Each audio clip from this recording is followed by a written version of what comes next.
Welcome to the Tradies in Business podcast with your hosts Warwick Bidwell and Nicole Cox.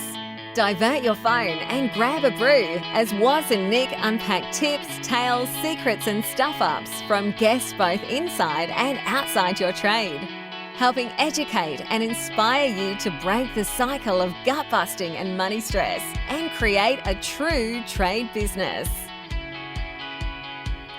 Good morning, Daily Tradie Ronacast listeners. Woo! You said you wanted to always do that, and then I did it, and so now I've taken away your glory. You stole my thunder. I cannot believe you stole my thunder like you've never done it before. I pinched it. How are you, Coxie? I'm feeling really good this morning. I love Fridays. Fridays are... Even though Fridays are now just another day ending in Y, post-Rona, PR, post-Rona, they still have a thing about them, and I guess that's from years and years and years, I'll say decades because I'm old enough to say that now, decades of Fridays actually meaning something. Yes, until you're a business owner, and then they mean not a lot anyway. Friday's usually a shit day because it's payday for the rest of your staff. Oh, yes, and 100 things always go wrong on a Friday that you can't possibly sort out before Monday, which makes Mondays feel a bit ugh. But in reality, they're just days. Like, Of course if you can't sort it out on Friday, you sort it out on Monday. It's not the end of the world. Of course, it's not terrible. I always love that saying, and I'm sure a lot of people don't love it, of, well, did anybody die?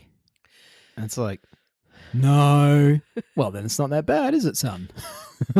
My children can recite that to you. They come to me. Is it bleeding? Is it broken? Has anybody died? No, then go away and sort it out yourself. Off you go. Run along. Be a good boy now. Speaking of running along, I would like to read an email.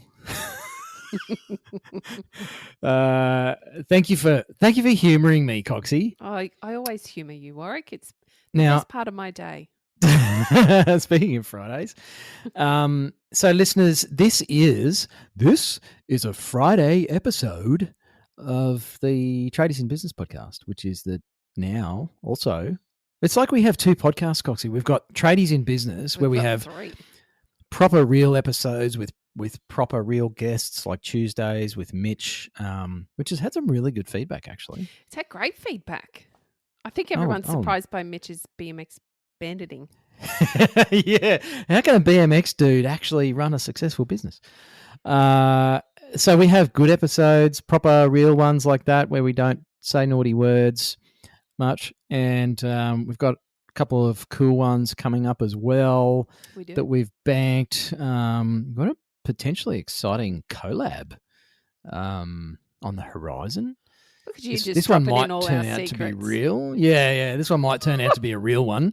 But we've got those episodes, and then we've got the daily tradie Ronacasts, which people are seeming to like. You like these, listeners? They do. We're getting so much feedback on how much everybody's enjoying us dropping in the ear holes on a day-to-day basis. I can't believe it. Neither can my family. They're like, what? People like listening to you every day, Mum? They actually choose to listen to you every day? Really? They come back again for do. more? So there's those. And then there's Fridays. Now, language warning in case you're listening to this in the kitchen with the kidlets. Well, school's gone back in a lot of states.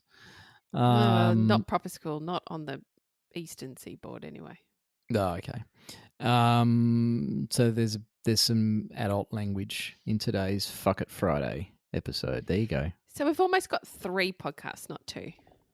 3 podcasts. No wonder I feel a bit drained by the end of a Friday. And then we're back up on Saturday and do it all over again. My alcohol consumption has doubled to 1 drink a week. Yeah, that's pretty impressive.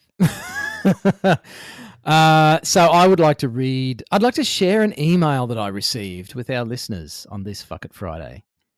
And it made me laugh. I hope everybody else finds this as funny as I do, and then let's chat about it. So this came via my old website, actually, which is funny in itself. Even funnier that I should probably stop paying for the hosting and pull the damn thing down. But Mhm. it says, hi, and I won't use the person's name in case it's real. No, fuck them. Hi, Connor here. Connor, if you're listening, thanks for your email. Hi, Connor. I came across your website while helping a client and noticed some crucial errors that are costing you a lot of money. Oh, shit, Connor. Thanks for pointing that out to me, mate. Connor goes on. There's a lot of demand for said website, and he puts the website address in here, but the right people are having trouble finding it. Well, fuck me. How did you find it, mate? Good question. It can't be that hard to find if you tripped over it, Connor. Anyway, he continues.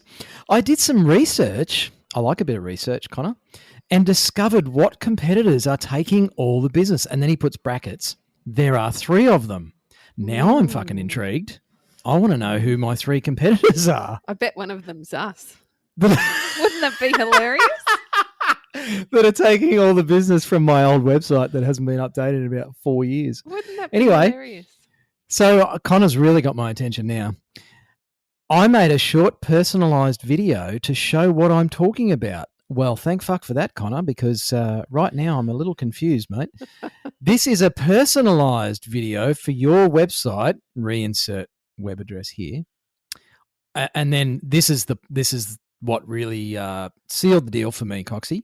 Sealed the Connor says, "I promise I won't be wasting your time." That's a big Now, call. at this point, I'm pretty sure he's completely wasted my fucking time. But then just to make sure, he asks a couple of questions at the end. Are you the right person to send this to? If so, what's your best phone number to reach you? Connor. Now, I know you'll be surprised to hear this, Coxie, but I didn't reach for the reply button and quickly give Connor my mobile number.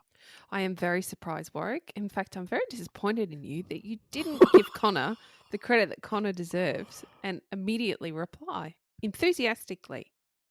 On top of the fact that it's from a Gmail address that makes no sense whatsoever at the start bit, I suspect, Connor, that you are wasting my time, and that is why your email ended up in my spam box. But, Coxie, it begs the question, and I want to hear from our listeners on this too. Do people respond to these emails? That was what we were talking about, wasn't it? I got really shitty. I can say it's Friday. Well, I've said fuck about 7 times already. So I get probably close to 100 emails a week from SEO professionals. I use the word very fucking loosely. Professionals. 100 emails a week, all to do with my old blog that I haven't written on for, 8 months, 9 months. That's the maybe thing, 12. eh? And they're forever telling me how they're going to fix my SEO. Well, I got shitty and a little ranty there at one point and started emailing them all back, asking questions, wasting their time, giving them the runaround. I just needed to, I don't know, vent my frustration and show them how annoying they are. Granted, those people went away, but then others came back and quickly filled the hole. And I still get emails about our old building website that actually isn't even online anymore and hasn't been online for 3 years. So how do they even know that I have a website if they can't find it? It doesn't exist. Interesting.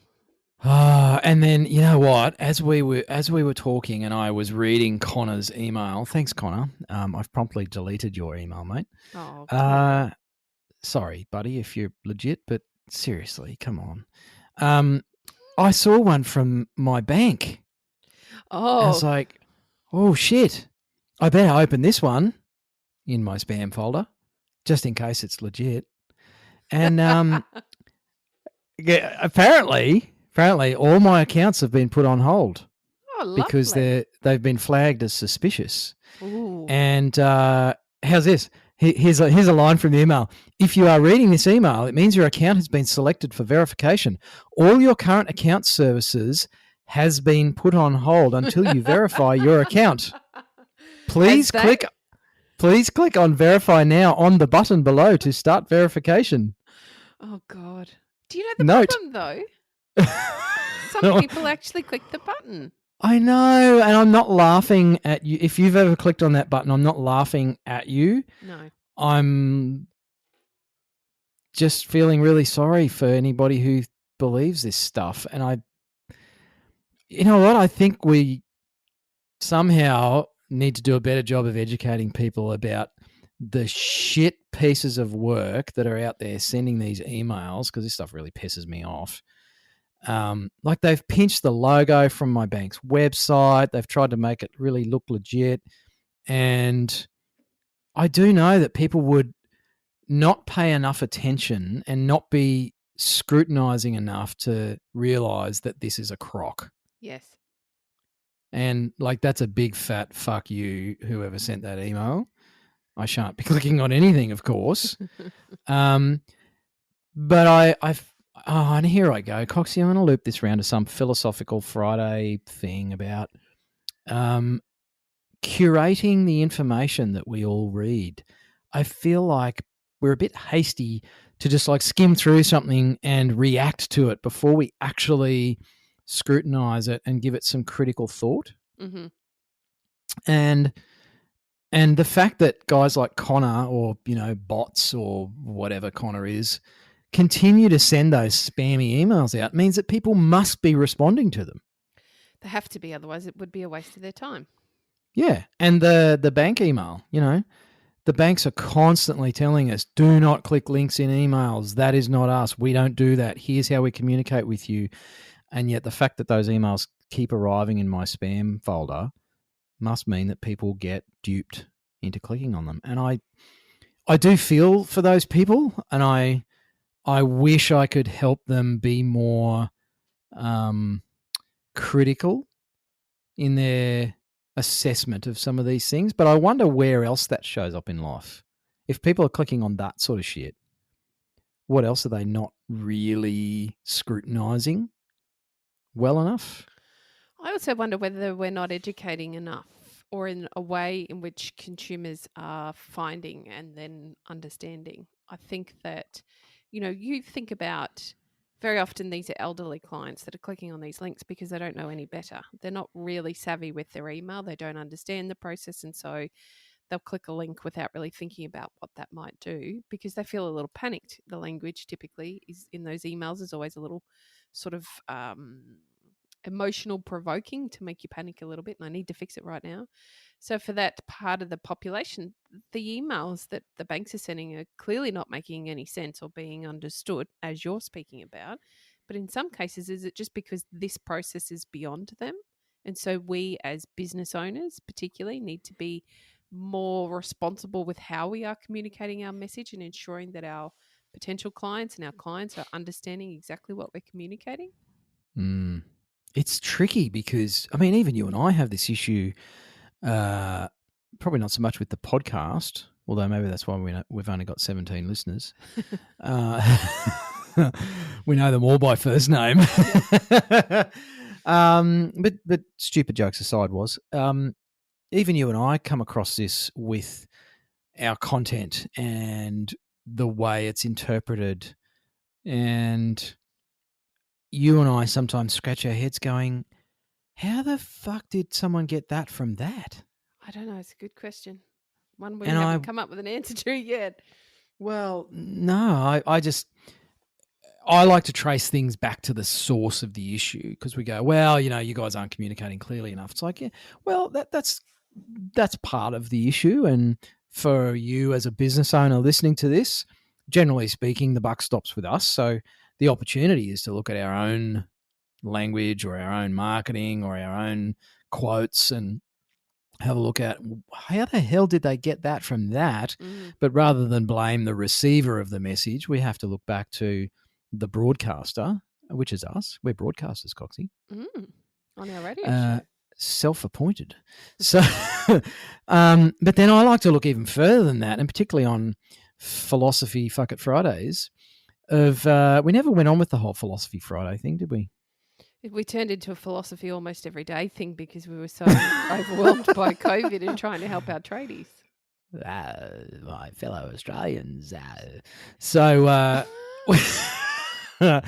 like to trace it back to the source, to the seat of the problem, and I have seen a lot of posts from parents who have actually found out what their kids are learning at school these days. Because now we're doing school from home, and there's a whole lot of, what the fuck? Mm. What are you teaching them this shit for? What happened to reading, writing, and arithmetic? It's interesting. So I'm I trying wonder to be if careful on this one. I wonder if the problems sort of go back a little further than just, Connor sending out a dodgy email that I look at and straight away it's like, okay, this has all the hallmarks of spam, or an email from my bank. It's like, come on, I know that banks don't do that, and yet some people don't get that. And I think whether it's schooling, whether it's business education through marketing, or consumer groups maybe could do a better job of some of this stuff instead of, making life difficult for businesses. Maybe they should be educating consumers a bit more. I think it's sad, actually. I'm getting all reflective. I might Yes, need it's to. getting a bit deep.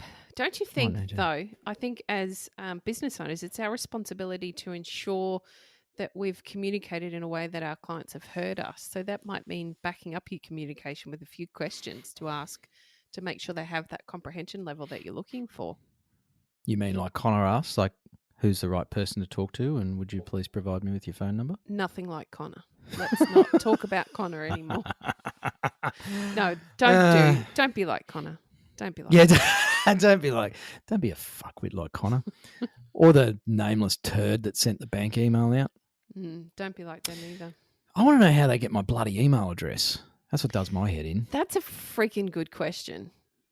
Where the hell did I know where Connor got my email Obviously address from, the website, but the bank. Well, it was a web form, but the bank one has come straight to me. Somebody sold your email address, Warwick. You bastards! You know, every time you go to the I'm not going to say that one. I might get myself in trouble. Every time you fill out a form and pop your email address in it, it's likely to go into a list for sale, and those lists are pretty cheap, and people buy them as a way to find business. It's a dodgy way, if you ask me. It's like telemarketers. It's just a part of life, isn't it? Like mosquitoes. Well, like, what purpose do mosquitoes serve other than annoying the fuck out of us when we go camping, which we That's a can't really do good anymore, so it doesn't matter. It's a very good question.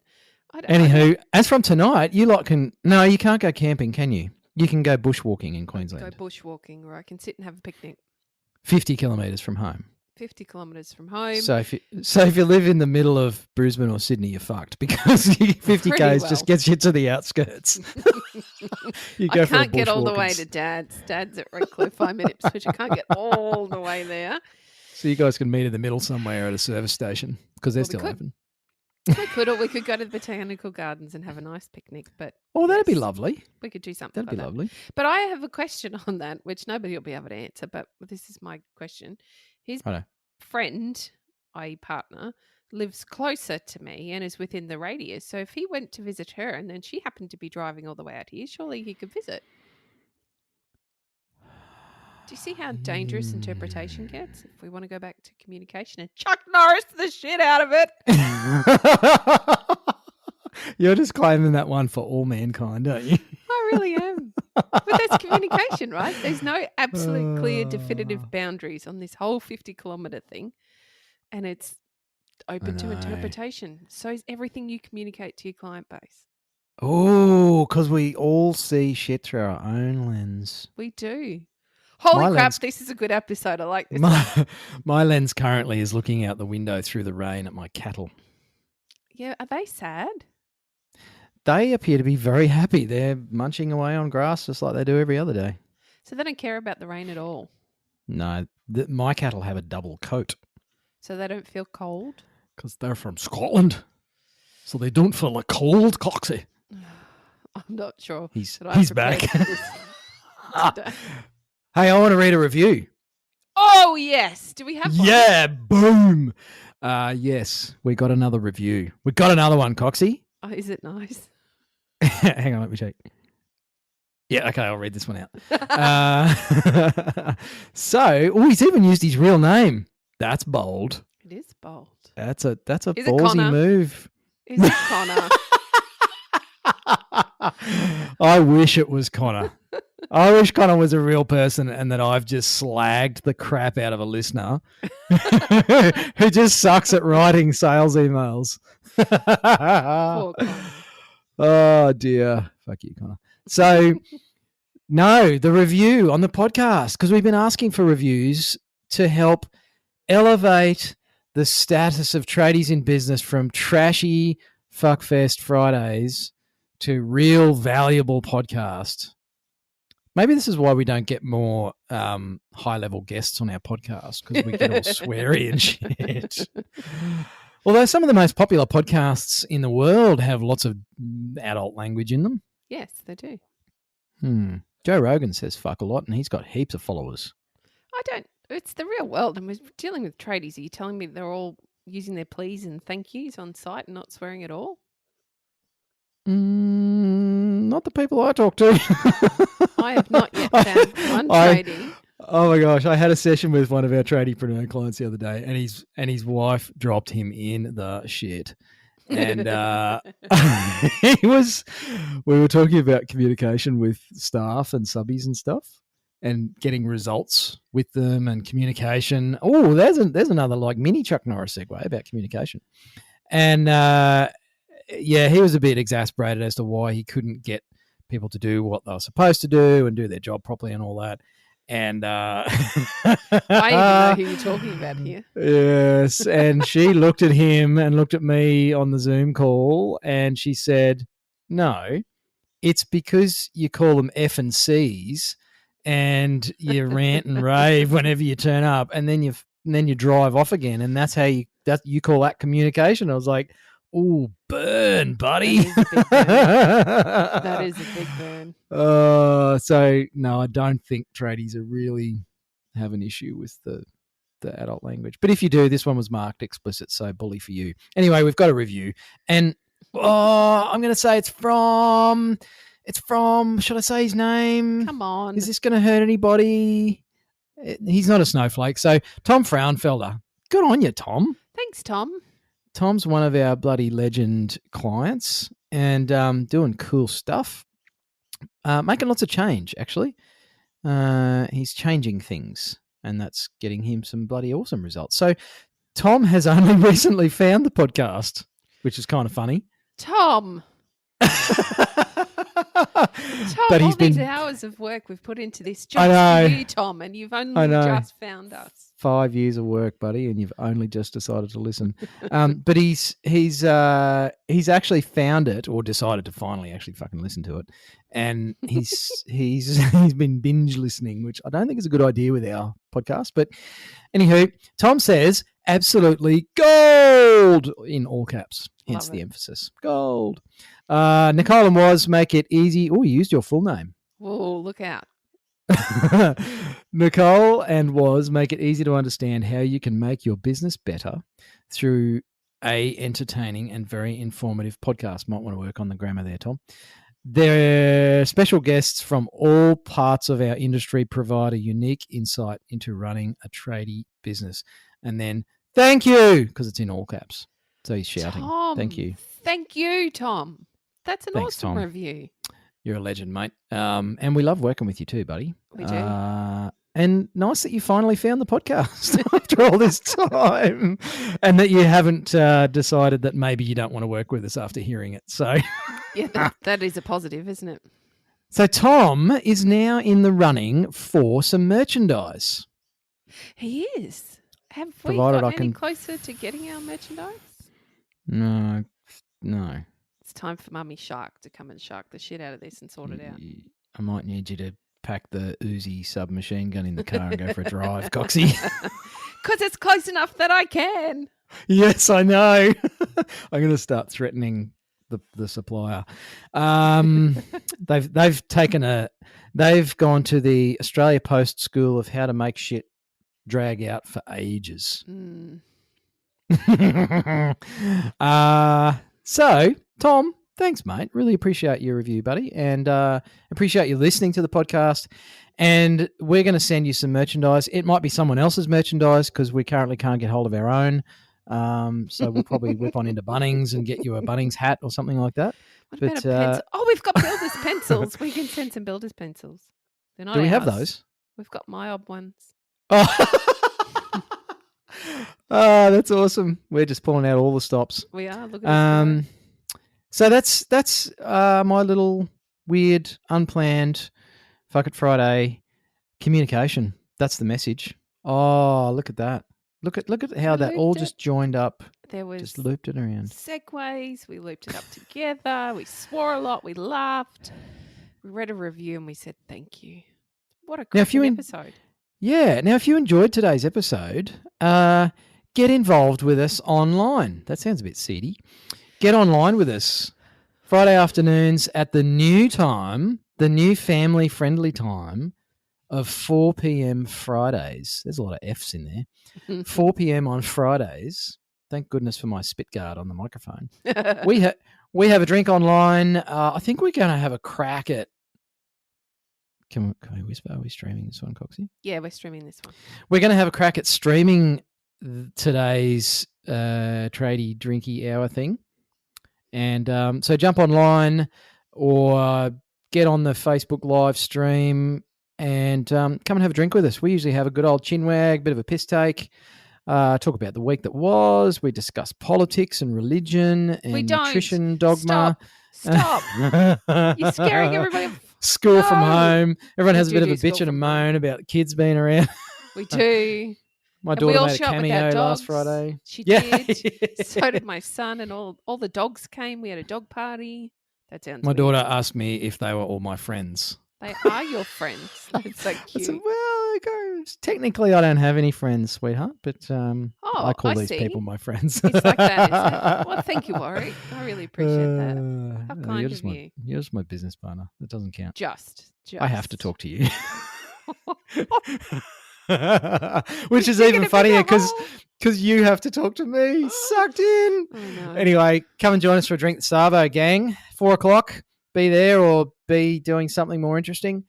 And we'd love to see you. So live stream or the Zoom link. We'll chuck the links up, or Coxie will because I suck at it. And They'll be in the trade desk group. So you have to come be a have a trade play. desk member to come and have a drink with us. But you Yeah, know how yeah. to do it. It's all free for the first month. It certainly is. And if you can't find the code, don't be a dodo. Go to the website. It's on there, It is. I think. It is. Dodo. All right. I'm going to stop talking shit for a change. Happy Friday. Thank you for listening. We appreciate you being here. We'll see you tomorrow. No, we won't. We won't be looking at you, but we'll come No. at you in your ear holes tomorrow. Thank you. You've been listening to the Tradies in Business podcast with Warwick Bidwell and Nicole Cox. Find out more about today's guest, tools for your trade business, and other cool stuff at tradiesinbusiness.com.au.